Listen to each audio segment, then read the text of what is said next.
This is a Fox News alert. A draft report by Republican members of the House Intelligence Committee says that there is, quote, no evidence of collusion, coordination, or conspiracy between the Trump campaign and the Russians. That's the result of 14 months of investigation.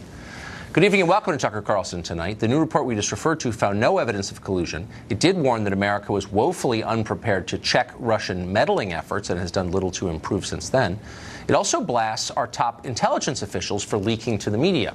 The 150-page report will now be reviewed by Democrats and intelligence officials before it is released to the public. Congressman Mike Conaway is a Republican representing Texas. He led the investigation by House Republicans into Russian meddling, and he joins us in the studio tonight. Congressman, thanks for coming on. Tucker, good to be with you. So is the report as definitive as we just suggested on the question of collusion? Collusion. It is, Tucker. We've interviewed 73 witnesses. We looked at 300,000+ documents to try to find what there might be.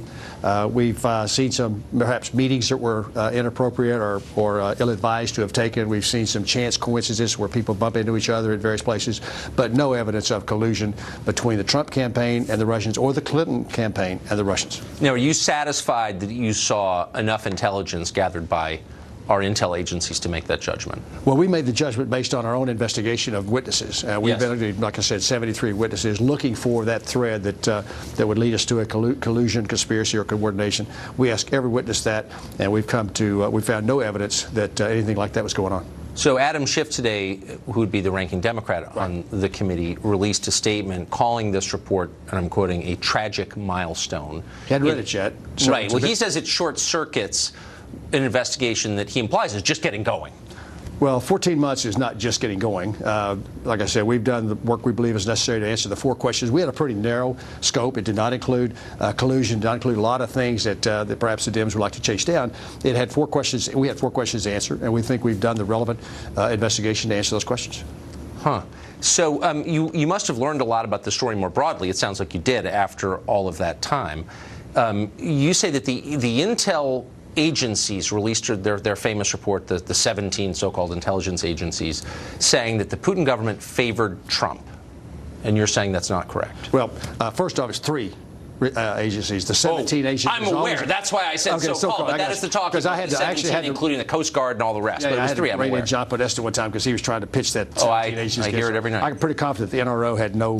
Yeah, I got that. So the 3 that did, 98% of what they did on that ICA we agree with. We had 2 trained analysts and 2 trained professionals go through that with a fine-tooth comb, all of the underlying documents, some thousands of pages of documents to go through.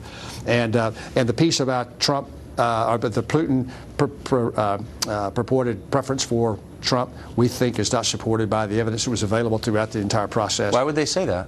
We'll have to ask them, but we believe that we disagree with them. That thing started early December and was finished in January, coinciding with an attack on the Trump presidency throughout that time frame by other issues, things going on. Yes. And this seemed to underpin that narrative that somehow Putin had more effect on the election than he should have, and it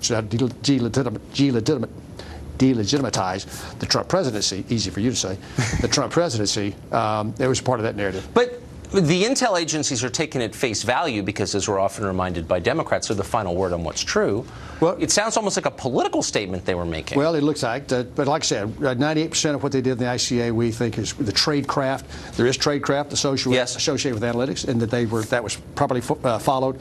But just on that one piece about Putin's alleged preference for Trump, it was not supported by the. I've never been clear on the underlying questions that undergird all of this, and that would be the hacking of the DNC servers and of John Podesta's Gmail account. And I asked the ranking Democrat on your committee, Adam Schiff, about this and couldn't get a straight answer. Are we absolutely positive that the Russian government was behind stealing that data? I believe we're as positive as you can be in the circumstances where attribution is very difficult. But I'm comfortable believing that the Russian government was behind the hackers that did all this, the agency, IRA, whether the entities that were doing it were done. It was done on behalf of the Russian government, if not on behalf of or directly by. So I'm comfortable making that statement. Again, attribution is very difficult in cyber world. Will this convince anyone? Will the press, will MSNBC tomorrow say, you know what, we've been wrong for the last year? Exactly. You know, when throughout this whole time frame, I've been saying privately, because nobody's ever seen me on TV before tonight, to you guys and earlier, that there'll be some people agree with what we've said, some people disagree. What I want the report to stand on its own, so that folks say Conway didn't have his thumb on the scale, Schiff didn't have his thumb on the scale, put as much of the underlying documentation in there as we possibly can, so that readers can decide for themselves whether or not we did a thorough investigation and what we've based our conclusions on, then let the American people make up their own mind. The real issue, though, is we've got elections starting right now. We had the Texas primary last week. We've got an election tomorrow. This is a big deal that we don't want the Russians or anyone interfering inappropriately with our election process. And so getting these conclusions out, beginning to have that conversation with the American people during this election season for 18 is really important. And that helped just get us to where we are right now. Yeah, there's a lot we don't know, but you've confirmed what we've suspected all along, which is the collusion narrative was a lie. So if the Democrats have additional evidence that they're not showing us, that they make reference to over and over, that they do have evidence that this drafting process will start in the morning, we'll have a chance to let's see it. We can make up our own minds. Congressman, thank you for that. I appreciate the summary. Thank you. Thanks. Mark Stein is an author and columnist and a close observer of all things Russia plot related, and he joins us tonight. So, Mark, in my hand, I have a document that will end MSNBC's primetime schedule, which has been predicated on the idea that Trump is colluded with the Russians. I almost don't want to tell them because I don't want to wreck their ratings run. But what are they going to do when they find out? What is CNN going to do? What is the entire American media going to do with the fact that there was actually no collusion? I think they'll just carry on as usual, Tucker, for the very good reason that they happen to agree with Putin on this. Putin's object, which is a reasonable one for any hostile power to take to other nations, is that he wanted to sow confusion. And he wound up sowing confusion because for the last 18 months, the Democrats and the media have run around like headless chickens, shrieking about some guy who happens to be related to a cabinet secretary who happens to find himself in a bar in the Seychelles, and a Russian walks into the bar. And it's actually not illegal to talk to Russians in bars or Russians in diners or Russians in department stores. That's not a crime. So if you want to go to a bar in the Seychelles and talk to a Russian, good luck to you. And what happened is that the great slow elephantine process of American investigations of this nature, which is always looking in the rear-view mirror. So we're great at investigating stuff that happened 2-3 years ago. Meanwhile, Putin's getting on with stealing the next election because everybody else is looking ahead while we're doing all this rear-view mirror stuff. Well, that's a great question. But the next question would be, what about the people whose lives have been destroyed based on the understanding they were in some way colluding with Russia? That would include Carter Page, Ambassador Flynn, people who will never work meaningfully again, who had to sell their houses, who in Flynn's case were indicted. What happens to them? Does someone make them whole?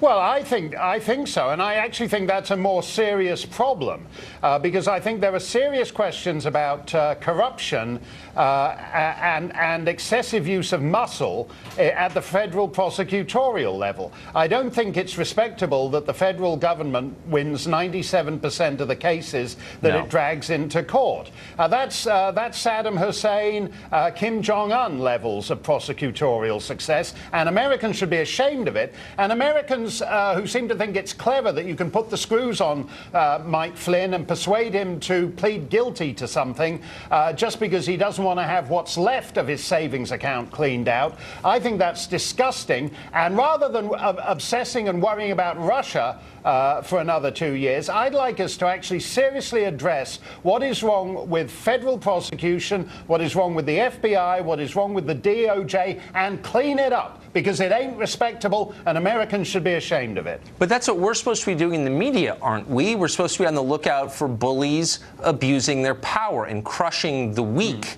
with their power to their own benefit. That's going on, and the cheerleaders of it are the media.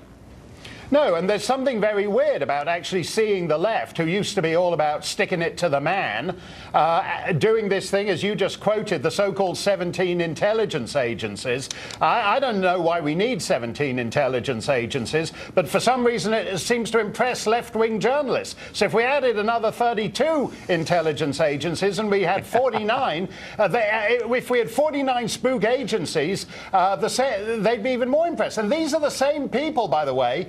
The one practical thing to come out of this thing is we need election security in this country, and yet the same people who tell us that they're scared about Russians interfering in the election are the same people all over the country who are saying that illegal immigrants should have the right to vote. In which case, if a Venezuelan or a Colombian can vote, why the hell can't a Russian interfere in the election too? We can all get a piece of it. That's exactly right. And they're the ones defeating voter ID laws, and they're the ones who are for online voting, which can easily be hacked, and against paper ballots. It's totally disingenuous. Those are not their concerns at all. What they worship is power. That's what they seek. End of conversation right there. Mark, thank you very much for putting it all in perspective, as always.